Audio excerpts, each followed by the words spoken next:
Bienvenidos, queridos espectadores de la trama del saber. Aquí, donde la historia se desvela cada día, desenterramos los secretos más oscuros y las verdades más crudas de aquellos que el poder consumió. Prepárense, porque hoy vamos a sumergirnos en el abismo de una vida marcada por la más cruel de las ironías, la de un monarca joven, ungido por la esperanza de una nación, que vio su cuerpo marchitarse, consumido por un mal invisible que lo devoraba desde las entrañas, transformando la promesa de un futuro glorioso en un espectáculo de lenta decadencia. ¿Qué horror más profundo puede haber que observar cómo la vitalidad de un príncipe se desvanece día a día, cómo su carne se convierte en una promesa rota, cómo el esplendor de una corona es opacado por la palidez de la enfermedad? ¿Acaso el destino puede ser tan cruel como para entregar un reino a un niño solo para arrancarle la vida cuando el alba de su reinado apenas comenzaba? Si este viaje a las profundidades del sufrimiento real ha inducido la visión de un cuerpo que se pudre lentamente ante los ojos de su pueblo, les estremece tanto como a nosotros. No duden en dejar un me gusta, suscribirse a nuestro canal para no perderse ningún misterio revelado.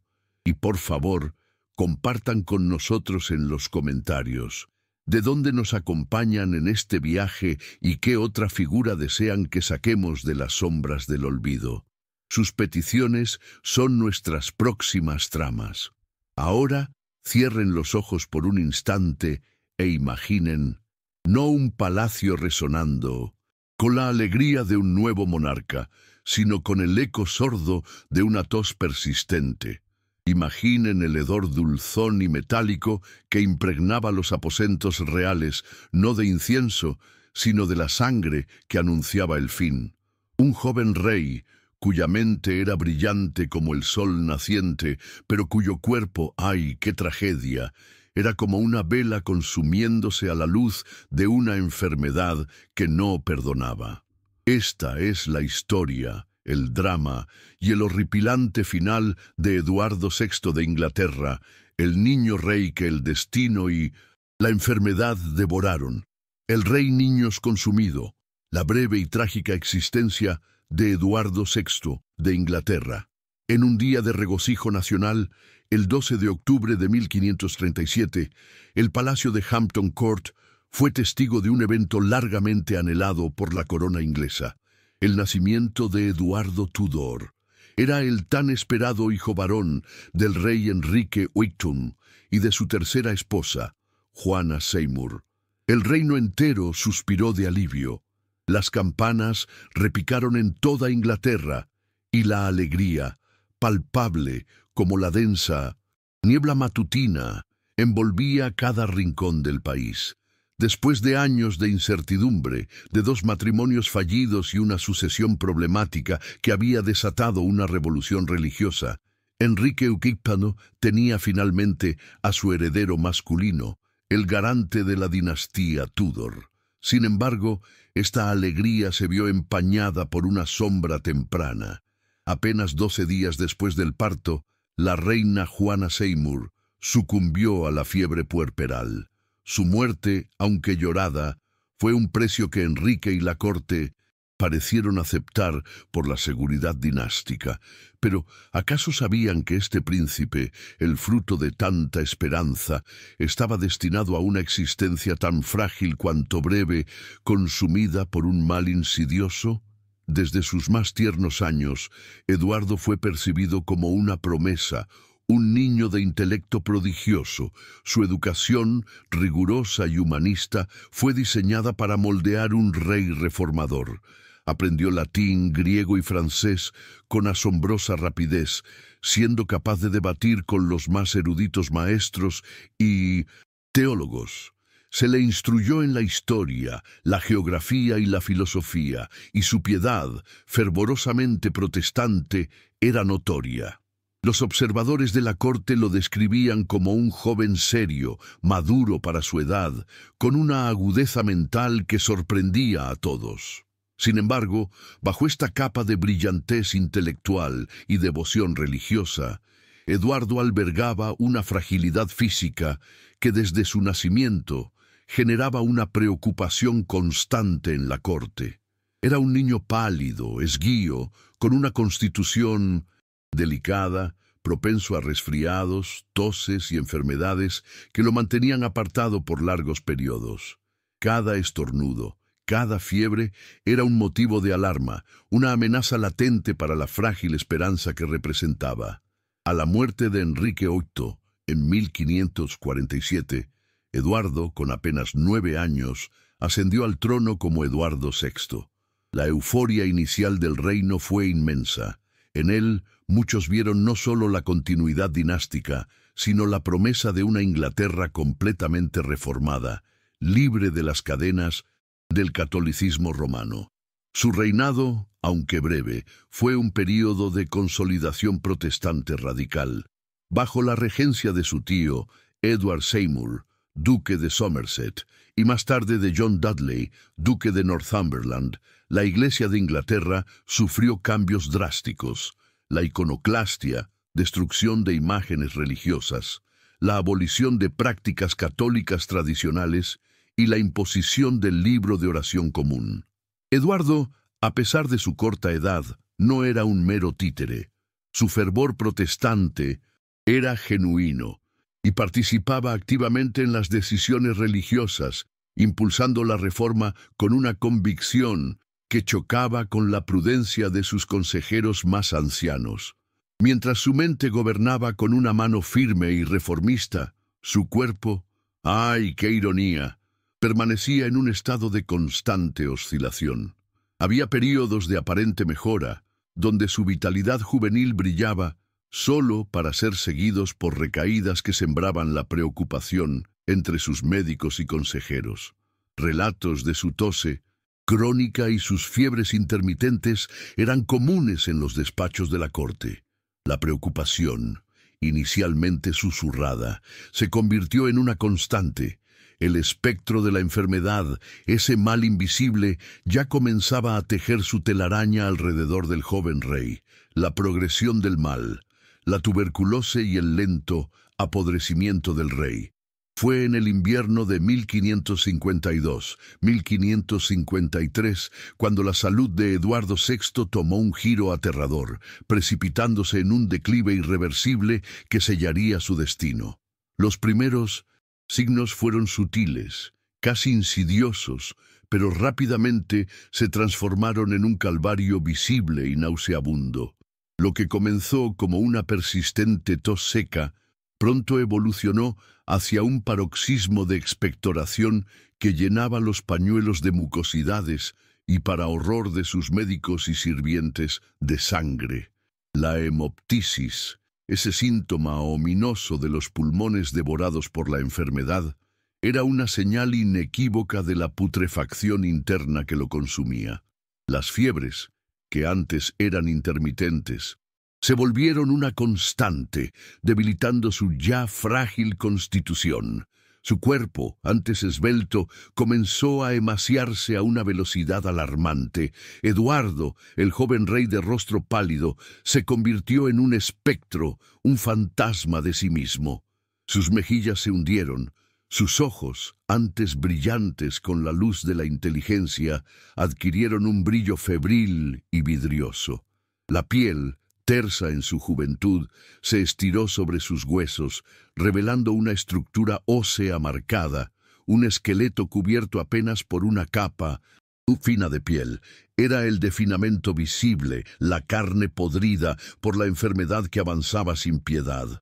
La tuberculosis pulmonar severa, la causa más probable de su tormento, estaba devorando sus pulmones, cavidad por cavidad. Cada aliento se convertía en una lucha, un esfuerzo agónico que se manifestaba en una respiración laboriosa y ruidosa. La dispnea progresiva, la sensación de sofocación, era una tortura constante.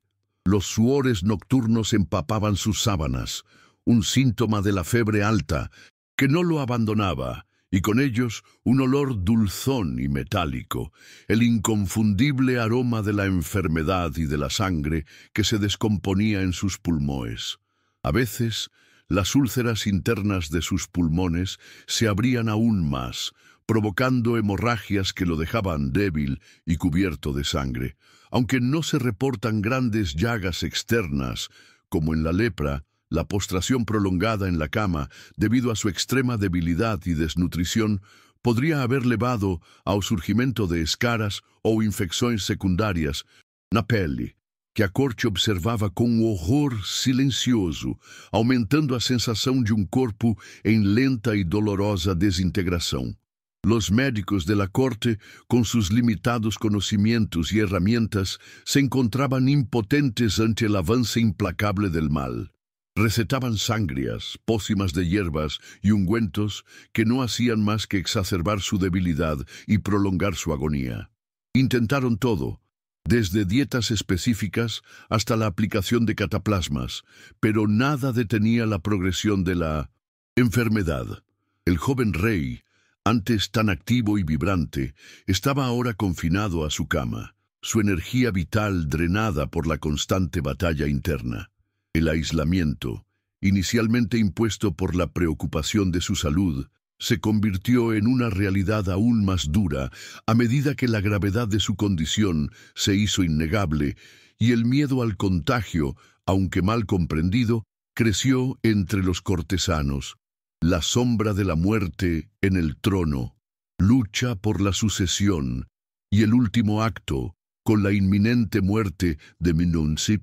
Eduardo, la corte de Inglaterra se sumió en un torbellino de intrigas. John Dudley, duque de Northumberland, quien había ascendido a la posición de regente principal, se desesperó al ver que la vida del joven rey se extinguía rápidamente. Sabía que la muerte de Eduardo significaría la ascensión de María, una católica ferviente que desharía todas las reformas protestantes que él había impulsado y, muy probablemente, lo condenaría a él y a su facción. En un acto desesperado y de dudosa legalidad, Eduardo VI, influenciado por Northumberland y por su propia e inquebrantable fe protestante, intentó alterar la línea de sucesión de su padre. Mediante un documento conocido como Device for the Succession, disposición para la sucesión, el joven rey excluyó a sus medias hermanas María e Isabel de la línea al trono, declarándolas ilegítimas, y designó como su sucesora a Lady Jane Grey, nieta de la hermana menor de Enrique VIII y convenientemente casada con el hijo de Northumberland. Esta decisión, tomada por un rey de 15 años, gravemente enfermo y al borde de la muerte, fue un intento desesperado de asegurar el futuro protestante de Inglaterra, un testamento escrito con una mano temblorosa, pero con una convicción férrea. Sin embargo, su ilegalidad sentaría las bases para el caos que vendría. Las últimas semanas de Eduardo fueron un infierno. La enfermedad avanzaba sin misericordia, robándole la capacidad de hablar claramente y de moverse por sí mismo. Su sufrimiento era palpable, aunque él, con la dignidad que lo caracterizaba, intentaba disimular el dolor. Su cuerpo era un mero caparazón, devorado por la tos, las fiebres y la emaciación.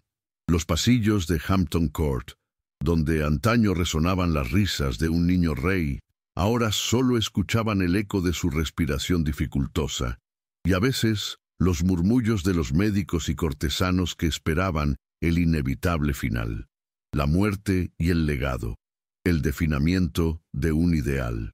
El 6 de julio de 1553, Eduardo VI de Inglaterra exhaló su último aliento a la tierna edad de 15 años. Su muerte, aunque esperada por los que lo rodeaban, causó un choque y una profunda incredulidad en el reino.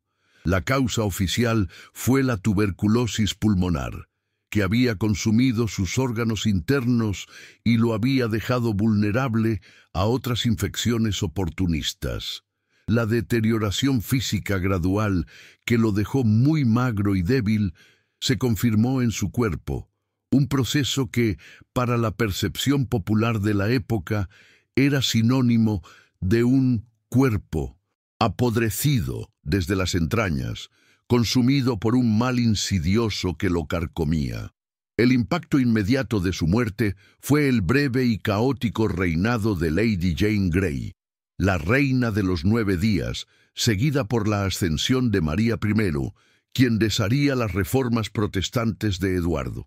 Su entierro fue sombrío, lejos de la pompa que la corte deseaba. Aunque no hay relatos de un hedor tan marcado como el de la lepra de Balduino, la rápida descomposición de un cuerpo consumido por la tuberculosis, unido a la falta de técnicas de embalsamamiento modernas, sin duda dejó su marca. El legado de Eduardo VI es complejo y trágico. Fue un rey reformador, un líder precoz, cuya mente brillante prometía un futuro glorioso para Inglaterra. Sin embargo, su juventud y su trágica muerte se convirtieron en un símbolo de la fragilidad de la vida y del poder. Su imagen, un contrapunto sombrío a la robustez de su padre Enrique VIII y a la violencia de su hermana María I, permanece en la historia como la de un niño rey que fue devorado por la enfermedad.